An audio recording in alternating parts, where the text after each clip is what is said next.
Come on in.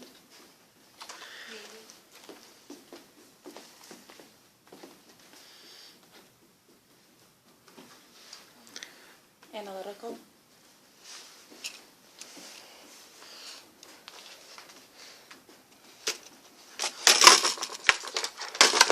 Spelling it for you. The pressure's on. Yeah, but passionate too.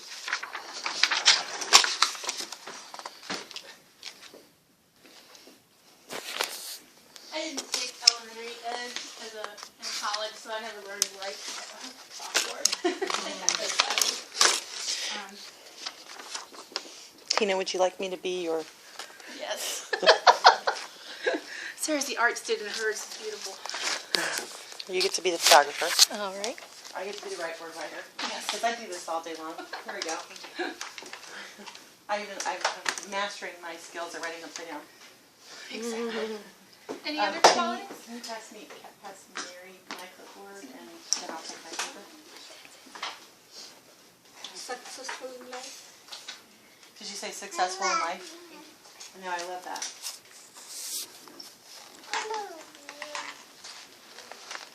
And mine, I wrote successful too, and I guess what I was thinking of, what is successful? And I thought, it's when emotionally, financially, they can stand on their own. They can stand on their own. They're not dependent. They're independent, but they can also include people. So it's not like they're, can't deal with people. I can only do it my way. It's like that way of I can allow support, but in the end, I can stand on my own 2 feet. Like I think that to me, that's what success means. Yeah, I put in mine happy with your choices. Yeah. I feel like, life's going to happen, and the people who can make their choices are who I think are successful. I also put in optimistic. I think having that optimistic worldview is really important. At first I put down realistic, but make it 22. I want them to be, I want them to have dreams. They can be realistic later. Yeah, be realistic when you're 40. Be optimistic when you're 22. Anybody have anything they don't feel got covered? Responsible. Responsible. Yeah, and I put on there, able to relate to people and not be materialistic. Because I think that our society, I just feel like that's the crippling danger. Is like everybody's on their little devices, and when are they with people? Mm-hmm. Leadership quality.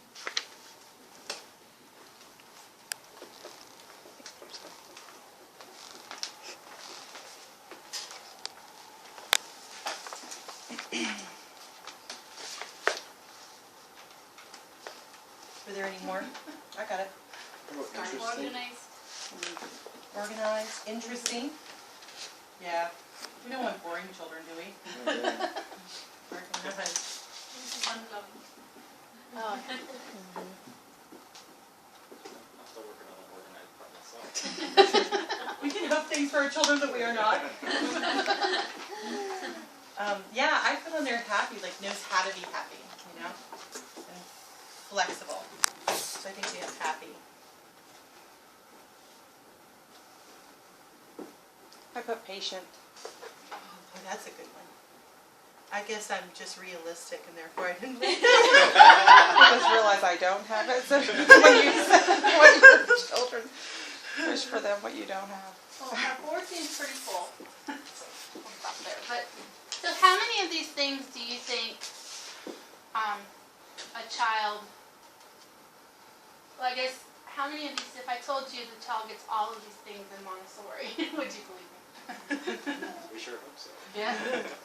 And what I always look at is people don't say turn in their homework every day. I mean, it's under responsible and organized, but it's really more about the process and not the product. And we say those words a lot in Montessori, especially primary. It's all about the process and not the product, because our ideology is that the information we pass out is very interesting. Children love to learn about the world that we give them. But we're trying to create, do we have lifelong learner on there? It was on mine, lifelong learner. Never bored, loves to learn. Yeah. And you could say inquisitive and creative. is that we're trying to give the children processes so that they can take those processes out and learn on their own. My son loves Power Rangers, and so he watched all the Power Rangers he could watch, and then he took it on himself to go on YouTube and find Japanese TV and watch all those Power Rangers. And I thought that's really creative. That kind of scary, very scary.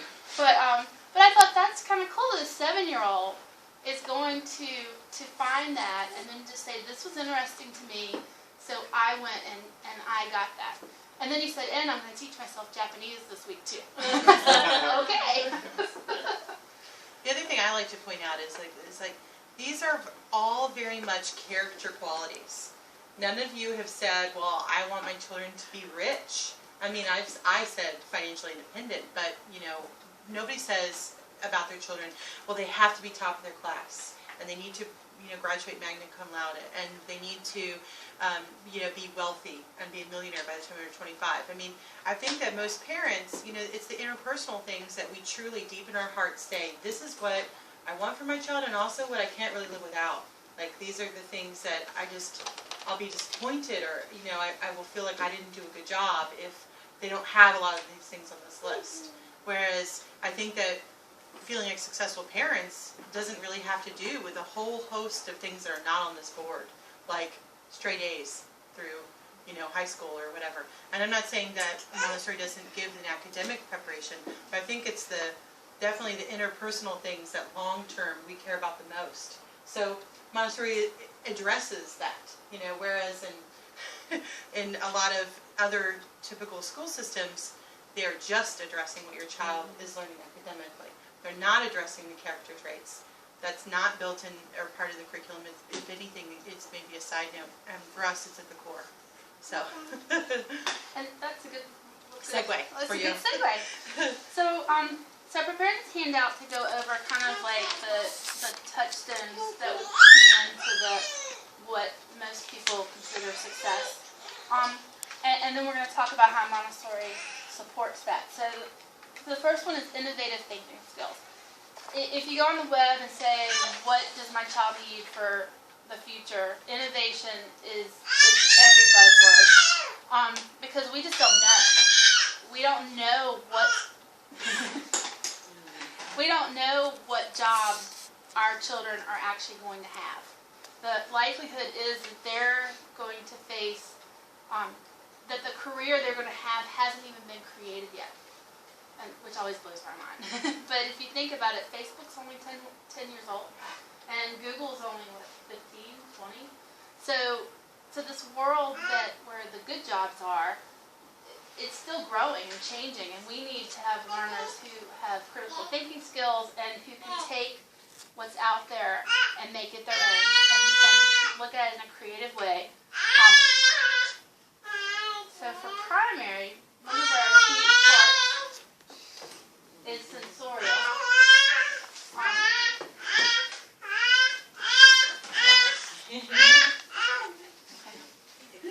So a lot of you in primary, I know Christina and Alina and Ryan loves this, is the brown stair and the pink tower. And so these works, people always say, my child's been in there for 3 years, they're using these, they're very simple. But these are the innovative works. I have this picture. One of the children in our class loves trains. I mean, he just loves them. They're his favorite thing in the world. And on the first day of school, we had trains in the classroom because we knew how much he loved them. And then we took the trains out because when the trains are in here, he won't do anything else. So let me show you. So he took it upon himself. Sorry, it's back here.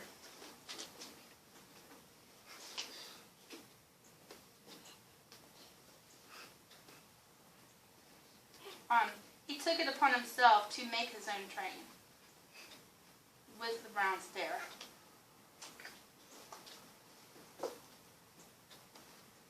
And I think it looks pretty awesome, actually.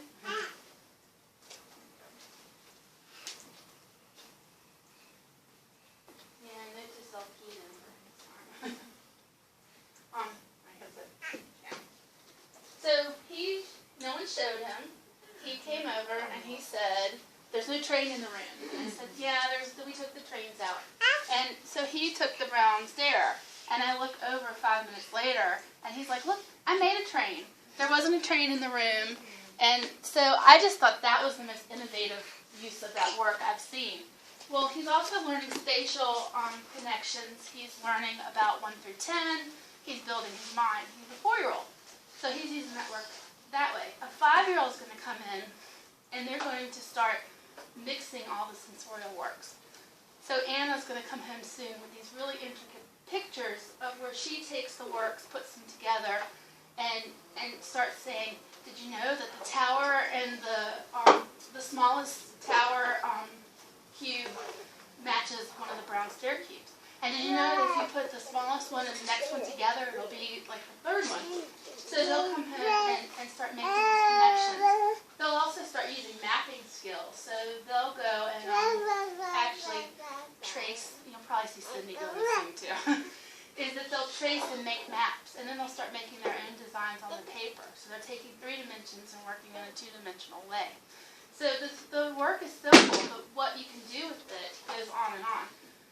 We've, people have been using the brown stair and pink towers together since 1906, and they still over come 100 up years. over 100 years, and they still come up with new ways every day to use it. So these works, while simple, are so open-ended, and they require the child to engage and innovate. The next I just invented something new. exactly. It's called the cross block. Have you ever seen anybody do that before? I have not. Oh, yeah. Don't build over your head. Some of you, when we're talking about waiting and organization and self-discipline, a lot of that comes under the executive functioning. That's another big word everybody's using these days. And it's a cognitive process that allow you to plan for the future, control your impulses, and make sense of external stimuli. So all that's covered. And executive functioning skills are in every area of the room, because we only have one of each material. So if you want to use a material, you have to wait your turn, which is very hard. It's a hard lesson to learn. You have to kind of plan your day. There are a lot of children in the primary classroom who want to use Play-Doh right now. So some of them have the strategy where they take these works, which are kind of easy to put away, and they plop down beside whoever's doing Play-Doh, and they just go through every work one by one. And they use the work until they see that child putting the Play-Doh away, and then they clean up, and they are standing there when it goes back on. I mean, those are great skills to have. You're planning, you're strategizing, and you're waiting. We have other children that, we were playing a fetching game today. So we had, Ryan was playing with me. We had the red and blue rods, and I'll show them a symbol and say, what's this number? And they'll tell me 5. And you say, well, go across the room and find the rods that has 5. And so then they'll go find it and come back to you. And we do this with sensorial also. We have cards that match these, and we might put them around the room, and they'll have to go see the card, hold it in their brain, go back, get the materials, and then go back and make sure it matches. The skills seem easy, but even as an adult sometimes I'm like, which one was the what number did I just give them? So for the children, once they get to math, the older children, Anna's going to be building numbers soon, so she'll have to build a number 5,362, and she'll come up and I'll whisper in her ear. So she's got to remember the number, go get the cards, get the quantities, put them together, and then come show me. That takes a lot of memory. So we build the executive functioning skills constantly in the room. I have a question. Okay, so executive function to me, like in a nutshell, is all about self-control. So you say, well, okay, we have these great materials that call from the child, and they have to wait. But aside from that, how do we teach self-control? How do we teach impulse control? What are we doing in Montessori that is teaching that? Well, I mean, we have to. Oh no, it's a quiz. Well, while we're using materials, we have to control our bodies, because everything. So there's precision. Precision. And if you don't actually control the way you're doing it, your results are not going to be as good. So there's a lot of inherent, like, Control. or there's a lot of motivation to do it the way you really wanted to do it? It's really funny, especially the 3-year-old boys. I don't know what, it's just, they can't sit still. It really is true. They just have a hard time. And they'll get a work where if they can't sit still, the work falls down.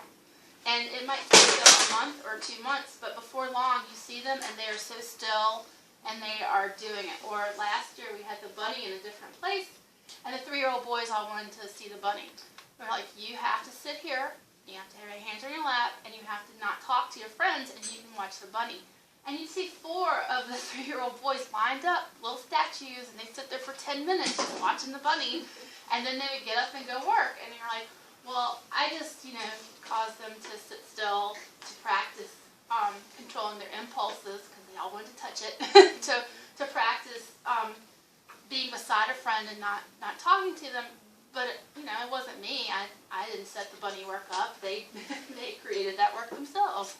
So it's interesting, and it's also the idea that you have a sequence that more simple tasks lead into more complex ones, and so on and so forth.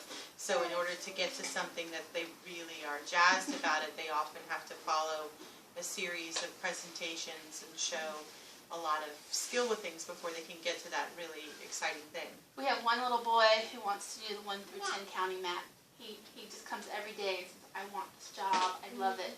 And I said, well, you don't know your number symbols yet. You have to know your number symbols. And he's like, well, how do I do that? And I say, well, let's get the sandpaper letters out, sandpaper numbers out, and we'll practice them. And he's like, okay. So we sit and practice. And he's like, okay, am I ready to do it? I'm like, yeah, well, you have to know the quantities to do this. So he's like, well, how do I do that? So we get the spindle boxes out and we practice. And then he's like, can I do it now? And I'm like, yeah, I've got to practice a few more times. And so he's been practicing every day because he wants that work. And it's so hard for him. He comes and goes, am I ready today? And I'm like, not quite, we're getting there. We have another little boy who is one of the older children, and he really wants to do the 100 board. That's his big goal. He wants to lay on all the tablets. And we're like, well, you have to do some of the other works. And he's like, well, I don't want those works. I want the 100 board. And we're like, well, you have to show us that you're ready for the 100 board. You have to show us. And so he had the teen board lesson today where you match the quantities with the symbols. And he was like, and they're all laid out from 1 to 19, and he, had the wow face and was like, that's amazing! Did you see? They're all bigger than the next one. And so he didn't know that he was going to be excited by that. But working towards a bigger work made him sit down and made him pay attention, and then he was just in awe. And it's always amazing to see the in awe face. We had 2 of the little ones were doing the red and blue rods today, and they were fetching 0 together. And so they went across the room and they're like, we're fetching 0. And they had to carry 0 back to me. And they're like, we have 0. And you're like, where else are you going to get that excited about 0? And today we had a lesson in tearing paper. It is exciting as it seems. So as I'm tearing the paper, I'm like, I wonder how small I can get it. And every child was leaning forward in the group, and they had their breath, and they were like, God, it's so tiny. And I was like, I know!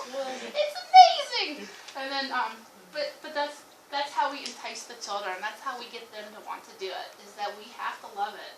And we have to show them, because you learn when you choose the work, which we'll get into. Yes, choice is important. The next one's mindfulness. Mindfulness, a lot of times you hear yoga. It's a state of active, open attention on the present. When you're mindful, you observe your thoughts and feelings from a distance without judging them good or bad.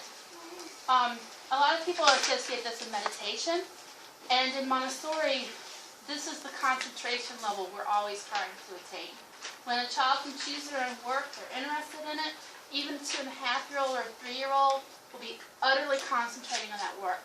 Maria Montessori talked about an 18-month-old who was doing the knob cylinders. And the child did them, took them apart, put them back together, took them apart, did them. She had all the children in the room get up and walk around that child singing, and the child didn't even notice them.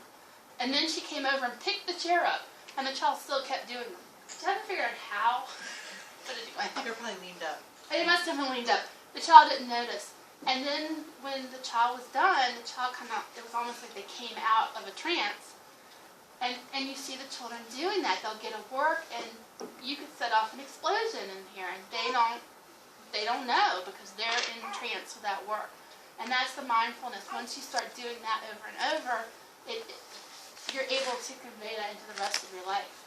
So, and a big part of that is we don't tell them. We're not coming up and saying, today you're going to do this, this, and this, whether you want to or not. The little girl from the video that kept doing the math problem over and over and over, that's kind of the mindfulness that we're trying to see.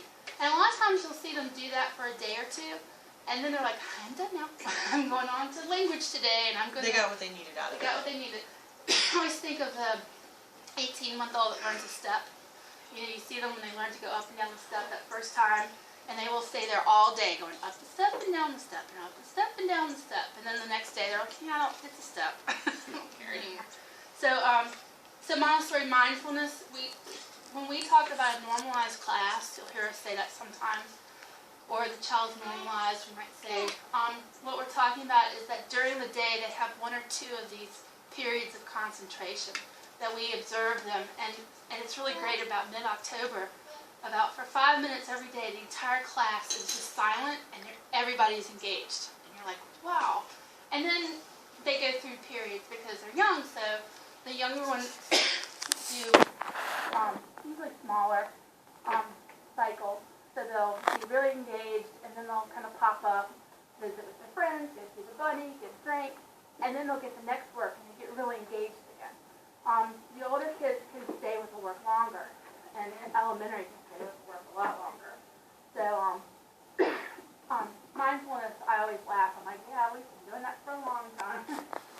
Conflict resolution skills. This is a core piece of Montessori. It's called the Peace Curriculum. Montessori was, she lived during 2 world wars. And so for her, she just felt that if from a very young age, children learn that they're part of a greater community, and children learn how to be part of a group, and children learn how to resolve conflicts, that the world would just be a better place. That they would grow up, and that this would kind of like the ripple in the pond. So I just love this quote. So I stole it from this Education Today article. It said, peer conflicts are a type of social interaction that provide opportunities for social relationships to develop. When engaging in peer conflicts, children learn how to interact appropriately with others. And that is so true in our class. The children bump into each other, and then the teachers help them learn how to take care of it themselves. And it's always beautiful once they're in kindergarten, 1st grade, and you see them on the playground, and one of them goes, you bumped into me. And everyone goes, oh, I'm sorry. Are you okay? And the person goes, well, I'm hurt. And they go, oh, well, can I help you? And you're like, yay!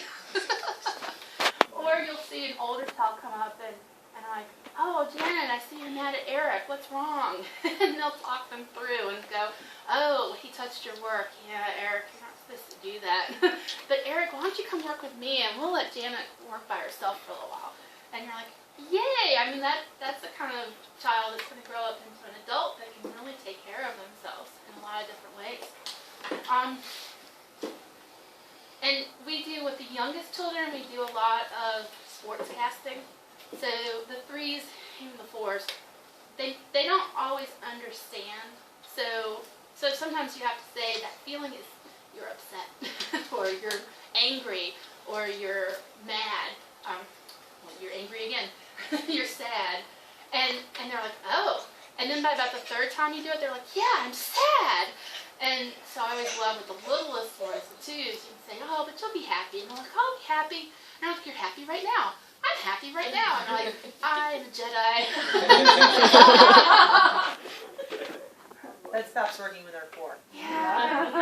Oh, you're a primary child now. You won't. Like, no, I'm sad. No longer Jedi. The other thing we always hear about is self-esteem. And I always laugh when they say that studies have shown that prisoners in jail have the highest self-esteem of anyone in the United States. And a lot of... Yay! I think what she's trying to say is that self-esteem was like a really big buzzword that everybody needs it. You should self-esteem. You know, there was a lot of pressure on building children's self-esteem and Saying good job. praising children and saying good job and making sure that children were always praised and always this and that. And I'm not saying that but the opposite, like punishing children and putting them down or criticizing them is good, but the actual long-term studies on self-esteem didn't bank out the way people thought they were. They're actually showing, the long-term studies are showing that you can destroy someone's self-esteem through words, but you cannot build it through words. That the way someone's self-esteem is built is by actually engaging in activities. So when we help the children be independent, when we show them how to learn, when we show them that they're capable, when a child, I used to do toddler work. I worked with the 18 months to 3-year-olds. And even in those classes, the 17-month-old can get wet and take their clothes off and put new clothes on. And those are some of the most self-confident little children you have ever met because they know that they can take care of themselves. And Montessori really promotes that. We have a care of the environment where the children start taking care of the plants, they start taking care of the animals.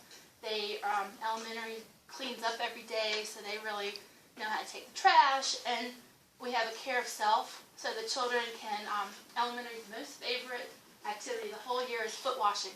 Everybody loves to do foot washing. Oh yeah. It's a thing. It's a thing. And so they're learning to take care of other people and they have to go through all the steps. On our side, for care of self, we learn how to do buttons and zippers. We learn how to put the coats on and mittens.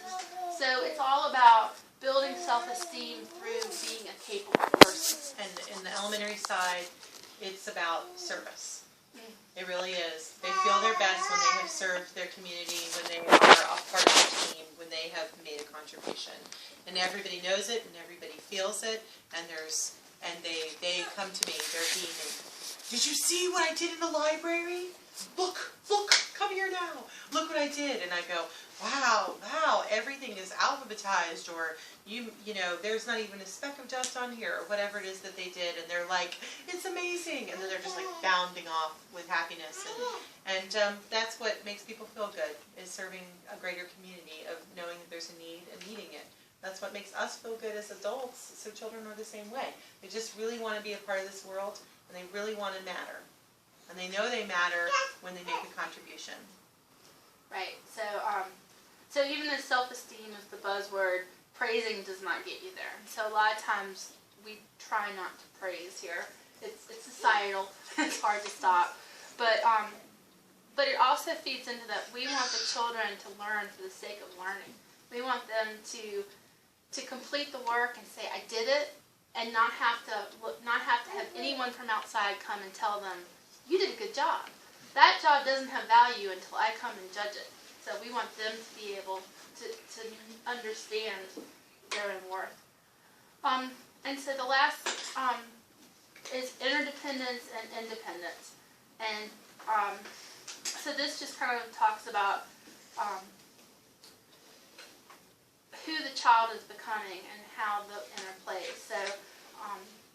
So independence, the toddler is help me do it myself, and that goes through all the way through elementary. Is that even though they're no longer demanding it, as our philosophy is that we're expecting it. We're expecting them to be able to do things to the extent that they're capable. Everything is developmentally appropriate.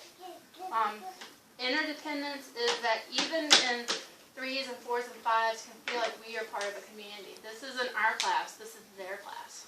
And so a lot of times the children will say, they're so funny because they'll come over, and Ryan especially, he's like, they hurt the work.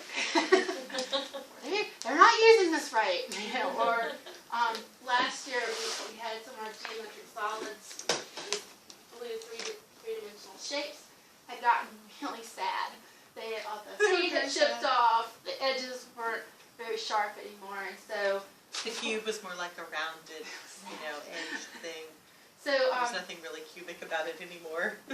So we, Amy and I made a point, and we showed we called a group, and we showed everybody, and we showed the problems, and they're like, oh. Nicole didn't have a point. Yeah. which was very sad. We took them out of the room because we knew Sarah had gotten new ones first. So we took them out of the room, and we had to go without a week.